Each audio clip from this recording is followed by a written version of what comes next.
We are now entering into the light of the gay village. Like my own journey, this is a journey from the murky underground and out into the open. This area is seen by the outside world as being the area where the gay community hang out. But the use of the word community may be inaccurate in its strictest sense. After all, we are but a collection of individuals who all share the same sexuality. In many ways, this area is a microcosm of society, but a society without prejudice, where people feel free enough to be who they really are, free of the constraints of what constitutes normal. After all, how many people do you know with 2.4 children?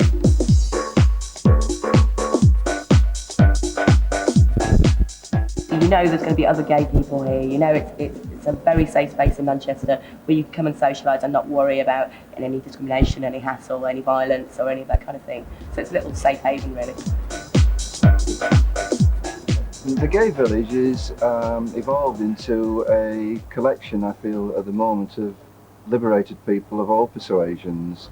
Obviously, it is a gay village, so that means predominantly gay men and lesbians. But there are many other groups involved in the village as well, transvestites, transsexuals, and even straight people. People are coming in from quite far afield, so they wouldn't be classed, I suppose, as being part of a community, because obviously community suggests that groups of people get together as a pressure group to change this or change that or whatever. That hasn't happened as yet. But I think that as more come into the village, more businesses come into the village, we do have housing properties round about here. It's not all the city centre. And I think that they will then start to come in as well and use it during the day. Like all traditional villages, there is an old and a new quarter. This is Bloom Street, where the gay village first evolved, and now home to more daytime services. This area has always had a lively past. Early this century, it was home to a number of out-of-hours drinking clubs. Then, 40 years ago, the New Union, Napoleon's, and the Rembrandt opened their doors to a gay clientele. It was always a discreet gay presence. I mean, perhaps one or two pubs and a club. And that was probably because of the homophobia that was around, the non-acceptance of the situation. And I feel that under former chief constables as well, that there was an antagonistic attitude created towards gay people. I've said things about homosexuals, and I don't withdraw any of those remarks. It is a form of human behaviour that I simply cannot countenance or support.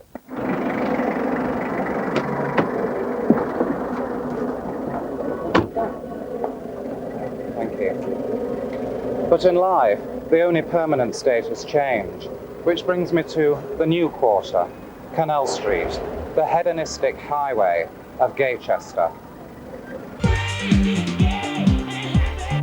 With the Anderton era behind us, the village entered the media spotlight. The phenomenal success of clubs like Flesh and Paradise quickly earned the media tag of Gaychester. The upbeat, positive attitudes the gay clubs injected into Manchester nightlife proved the perfect antidote to the urban violence of Gunchester. The trendy style press were falling over themselves to write articles on this vibrant scene, and the straight community jumped on the bandwagon by joining the queue. There really is more to understanding gay issues than dancing around one's handbag. One may be equal on the dance floor, but that does not lower the age of consent. The media concentrates on the podium preening, ignoring the real issues behind the dancing. There really is more to queer culture than just our sense of style. Young people are seeing it as a nightlife attraction. So as publicity is now becoming quite widespread, then that is obviously attracting people, if only because of curiosity and because they know that they're probably going to have a good time. So there are people who are quite worried about the publicity and the people that are now coming into the village. There is obviously this innate fear in gay people that that we might be losing that identity as a result of it, and then with that the consequent more violent attacks against gay people. It is a tourist attraction. I mean, if you look at the August Bank Holiday last year, just walking around, the amount of foreign voices you heard and the amount of, sort of American accents, Canadian accents, there was people who'd flown from all over the world to come here for that weekend. So that's bringing a lot of money into the city, which has got to be a very good thing as well. The whole Manchester sort of scene is now in travel guides, like The Guide, the USA magazine. They come and feature Manchester every year and show all the new bars and everything else. So yeah, it's pulling money into the city, and it's a good tourist attraction, it really is.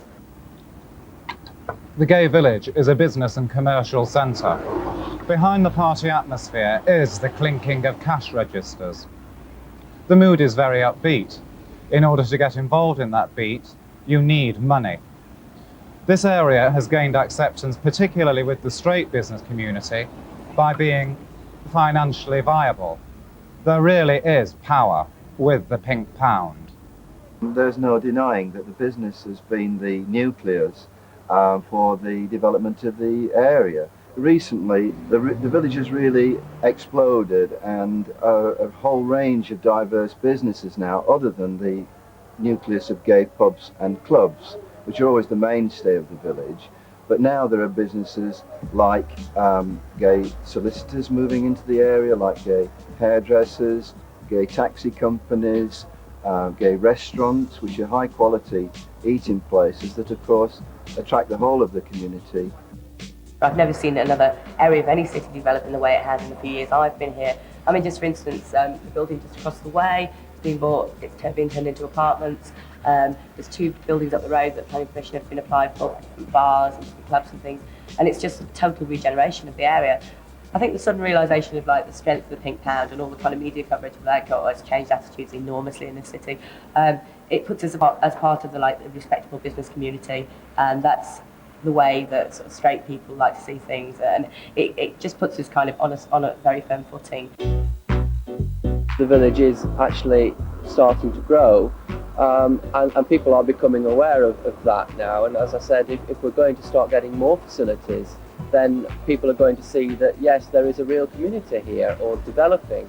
All that we're about is being equal among equals, and of course in that sense, if people are going to be educated, accept us, then I don't see why there should be a problem with that. The gay community has a lot to offer to the straight world in its tolerance, in its new ideas, in fashions and music, and just general tolerance and acceptance. After all, it's the diversity of the groups that makes life interesting. A pretty boring old world if we were all identical. My hopes for the future for this area are just that it becomes bigger, better, stronger, and that it does stay predominantly gay. Definitely. Good evening, ladies and gentlemen. Lovely to see you all along Canal Street. We are the most loving people. We are the most tolerant people. The 21st century is just around the corner.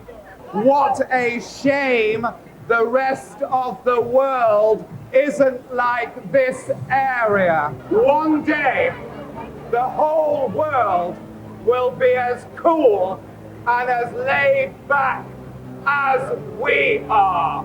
The good Lord willing. Thank you very much. I guess someday we'll be free. I guess someday